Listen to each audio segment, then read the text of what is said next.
Hello बच्चों, आज की इस वीडियो में हम लोग क्वेश्चन 11 से शुरुआत करेंगे। ठीक है। और पिछली वीडियो में मैंने जो बचे हुए क्वेश्चन है 10 तक, ये मैंने पिछली वीडियो में कंप्लीट करवा दिए हैं। अगर आपने पहली वीडियो नहीं देखी है तो मैं वीडियो का जो लिंक है वो डिस्क्रिप्शन में दे दूंगा। आप पहले वो वीडियो देखिए, फिर ये देखिए आप, ताकि आपको ये जो अगले के सवाल हैं ये अच्छी तरह से समझ में आ जाएं। ठीक है। तो शुरुआत करते हैं 11 से। क्या बोला है? अंकों 7, 2, 4, 8 तथा 0 से बनने वाली बड़ी से बड़ी 5 अंकीय संख्या जब एक अंक एक ही बार प्रयोग हो। क्या बोला है? जो ये अंक दे रखे हैं 5, हमें इनसे बनने वाली बड़ी से बड़ी संख्या बतानी है। और ये भी बोला है कि जो अंक हैं उनका प्रयोग एक ही बार आए। ठीक है। तो हमें इस प्रकार से बनाना है, जो अंक हैं दिए हुए वो एक एक एक ही बार आए। ठीक है। तो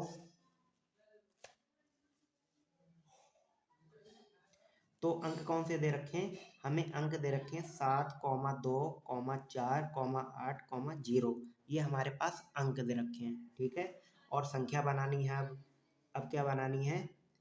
5 अंक की सबसे बड़ी संख्या, 5 अंकों की बड़ी से बड़ी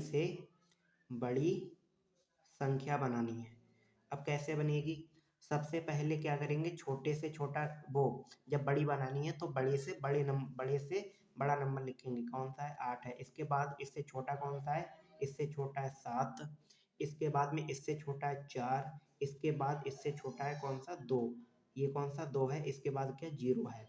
तो ये हमारा आंसर आया। कितना आया? 87,420।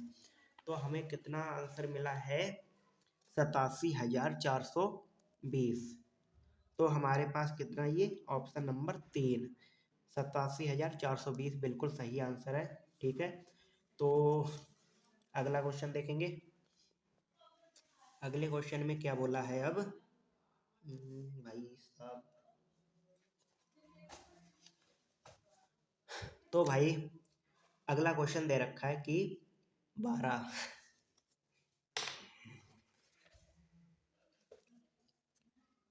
अगला क्वेश्चन दे रखा है कि 11 तथा 21 के लिए निम्न में से क्या सत्य है? हमारे पास ऑप्शन दे रखे हैं 4। अब इनमें से ये बताना है कि कौन सा ऑप्शन सही है। अब इसमें ऑप्शन देखेंगे क्या, कौन सा ऑप्शन क्या बोल रहा है। इसमें बोला है पहला ऑप्शन, दोनों भाज्य संख्या हैं। भाज्य संख्या का क्या मतलब होता है? जिसके केवल और केवल दो गुणनखंड। भाज्य संख्या का मतलब होता है जिसके केवल और केवल 3 या 3 से अधिक गुणनखंड हों। तो इसमें क्या है? ये जो 11 है वो अभाज्य संख्या है, तो ये तो गलत हो गया पहला ऑप्शन। दूसरा ऑप्शन क्या? दोनों सम संख्याएं। सम संख्याओं के लिए मैंने क्या बताया कि दोनों सम संख्याएं होनी चाहिए। सम का मतलब क्या? जो 2 से कट जाए। अब जो 11 है वो 2 से नहीं कटता, 21 भी 2 से नहीं कटता है, तो ये कौन सी संख्या है? विषम संख्या है। ठीक है। अब इसके बाद ये क्या? दोनों 3 के गुणज हैं। 3 के गुणज का क्या मतलब है? जो 3 की टेबल में आते हैं। अब ये क्या है? 11 है वो 3 की टेबल में नहीं आता है, 12 आता है। ठीक। और 21 है वो तो आता है 3 की टेबल में। अब 1 आता है 3 की टेबल में, 1 नहीं आता है, तो ये भी ऑप्शन गलत हुआ। अब ये तीसरा ऑप्शन दे रखा है, दोनों सहअभाज्य संख्याएं। सहअभाज्य संख्याओं के लिए मैंने पिछली वीडियो में बताया था, इन दोनों संख्याओं में कुछ भी कॉमन ना हो। कॉमन का मतलब ये 3 से कट रहा है तो ये 3 से नहीं कटना चाहिए, और नहीं कट रहा है। ठीक। अब ये क्या? ये मान लेंगे और किसी से ये 11 से कट रहा है और किसी से तो कट नहीं रहा है। ये 11 से कट रहा है, लेकिन जो 21 है वो हमारा 11 से नहीं कट रहा है। तो ये कैसे संख्याएं? ये संख्याएं सहअभाज्य संख्याएं। तो हमारे पास जो ऑप्शन है वो क्या? तीसरा ऑप्शन सही है हमारा। ठीक है। अब क्वेश्चन नंबर 13। क्वेश्चन 13 क्या कह रहा है? 7 विभिन्न अंकों से बनी 7 विभिन्न अंकों से बनी न्यूनतम संख्या तथा 6 विभिन्न अंकों से बनी अधिकतम संख्या का अंतर है। अब इसमें क्या बताना है? 7 अंक की छोटी संख्या बतानी है, जो 7 अलग अलग अंकों से बनी हो छोटी संख्या, और 6 अंक की बड़ी संख्या बतानी है जो अलग अलग अंकों से बनी हो। ठीक है। अब इन दोनों का अंतर बताना है। अब अंतर बताना है इसका,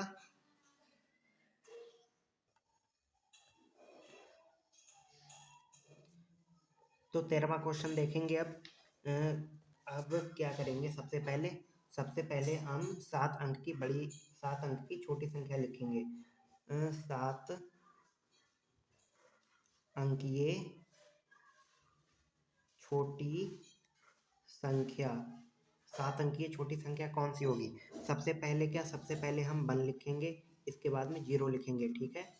अब इसके बाद 0 के आगे 1 नहीं लिखेंगे, क्यों? 1 तो दिया है। अब इसके बाद 2 लिखेंगे, क्योंकि हमें अलग अलग अंकीय संख्या लिखनी है। तो 2 के बाद 3, के बाद 4, के बाद 5, 2 4 6, इसके बाद 6। अब ये कितनी? 10,23,456 संख्या बन गई है।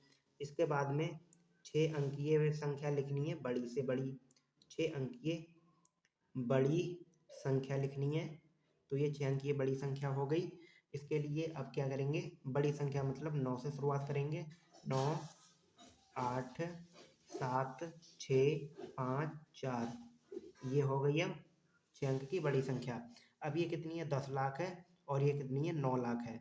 तो ये वाली अभी बड़ी संख्या है, ये वाली कैसी? छोटी संख्या है। तो अंतर हमेशा कैसे निकालते हैं? अंतर निकालते हैं, अंतर कैसे निकालते हैं? बड़ी संख्या में से छोटी संख्या घटाते हैं, बड़ी संख्या माइनस का क्या? छोटी संख्या। तो बड़ी संख्या कितनी? 10 लाख दे रखी है, 10,23,456 माइनस का कितना? 98,000, वो 9,87,654 दे रखी है। अब इसमें से 6 में से 4 गया, 2 आएगा। 6 में से 4 गया, 2 आया।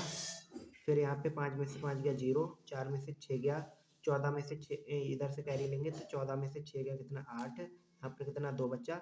अगर यहाँ पे हम 12 में से 7 घटाएंगे कितना आएगा? अगर हम 12 में से 7 घटाएंगे तो 5 आएगा। अब यहाँ पर कितना बचा? 1। अब यहाँ पे 11 में से 8 घटाएंगे 3 बचेगा। यहाँ पर 0 था, यहाँ पर 0 था, तो यहाँ से कितना? एक कैरी लेंगे तो यहाँ पर 10 आएगा। 10 में से 1 इधर निकल गया तो कितना? 9 बचा यहाँ पर। 9 में से अब ये कितना? 9 जाएगा तो 0 बचेगा। तो हमारा ये आंसर आया कितना? 35,802 आंसर आया। तो हमारा कितना? 35,802 आंसर आया। तो यहाँ पर कितना? 35,802 ये आंसर दे रखा है। तो ये आंसर 35,802 ये हमारा बिल्कुल सही आंसर है। फिर इसके बाद में 14वां क्वेश्चन क्या कह रहा है? 5 अंकीय बड़ी से बड़ी विषम संख्या जो अंकों 3 5 7 9 तथा 0 से बनाई जा सकती है। 5 अंकीय बड़ी से बड़ी विषम संख्या बनानी है जो अंक दे रखे हैं हमारे पास, इतने से बनाई जा सके। तो विषम संख्या बतानी है।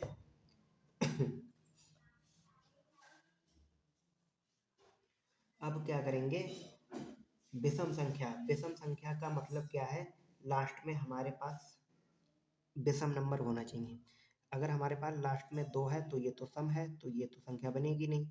अगर हमारे पास कुछ भी हो, जैसे 1 हो या 3 हो या 7 हो या 5 हो, लास्ट में हमारा ये होना चाहिए, तो हमारी विषम संख्या बनेगी। तो अंक हमारे पास कौन से दे रखे हैं? हमारे पास अंक दे रखे हैं 3, 5, 7, 9, 0। ये हमारे पास अंक दे रखे हैं, ठीक है। और संख्या कैसी?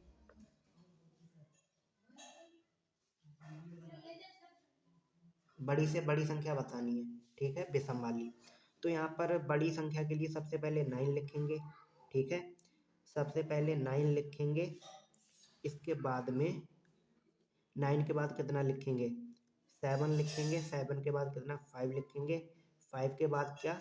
हम 3 लिखेंगे। अगर हमने 5 के बाद 3 लिख लिया, ठीक है, तो क्या फिर 0 बचेगा, 0 आएगा। तो ये तो 0 आया, तो ये तो 2 से कट जाएगी, तो ये सम संख्या हुई। तो ये नहीं लिखेंगे, तो इससे पहले हम 0 लगाते हैं, ठीक है।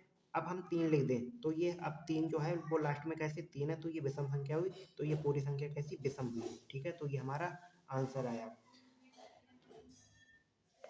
अब क्वेश्चन 15वां क्वेश्चन क्या कह रहा है?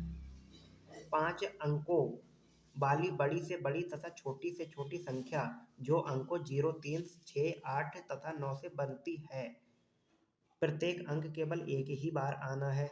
का अंतर हो, ठीक है।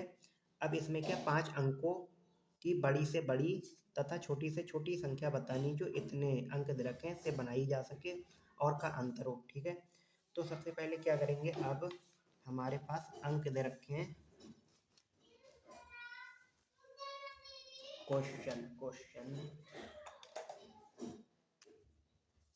क्वेश्चन 15 अंक हमारे पास दे रखे हैं कितने, 0, 3, 6, 8, 9 दे रखे हैं। अब इनमें से छोटी संख्या और क्या बड़ी संख्या।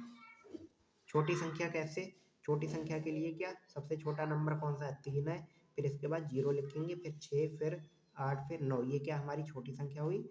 और ये क्या हुई बड़ी संख्या, बड़ी संख्या बड़े से शुरुआत करेंगे, 9, 8, 6, 3, 0, ये हमारी कैसी बड़ी संख्या हुई। अब बताना है अंतर, तो अंतर बताने के लिए क्या करेंगे हम, अंतर बताने के लिए बड़ी संख्या में से हम लोग छोटी संख्या घटाएंगे, छोटी संख्या घटाएंगे। बड़ी संख्या कौन सी दे रखी है, 98,630, और ये माइनस कितनी दे रखी है, 30,689 दे रखी है।